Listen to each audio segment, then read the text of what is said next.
I was just curious what you think about Elizabeth Warren, because she's climbing up the polls. Great speech yesterday in Washington Square.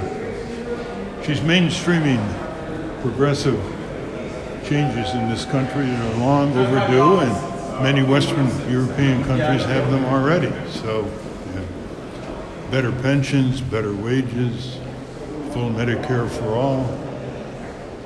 They have stronger labor unions. They have powerful consumer cooperatives in many of these countries. So we're playing catch-up. So the idea of talking about Bernie and Elizabeth as being leftist, that's defined as supporting changes that are backed by a majority of the American people. And then they called Joe Biden a centrist, and he supports proposals that are supported by a minority of the American people. So we have to get our categories straight. And I think in that speech on corruption and other matters in Washington Square before thousands of people in New York City by Elizabeth Warren broke ground in that area. She's mainstreaming all these advances and improvements which have been denied the vast majority of the American people and have been given to people in Western Europe and often in Canada.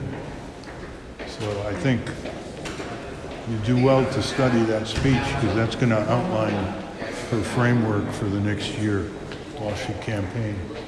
Yeah, some observers are saying it could be a battle of the brand of populism. Trump's brand of populism versus Warren's brand of populism. Trump doesn't have populism.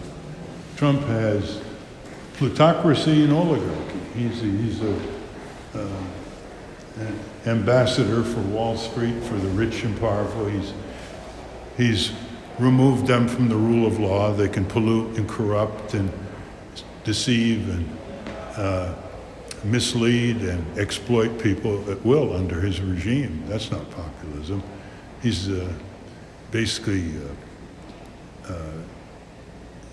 enriching himself and pushing policies for the rich in the country.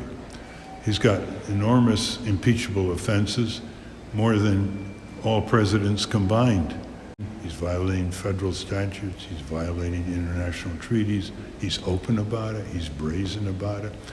And that all comes down to affecting adversely where people live, work, and raise their families. So when you cut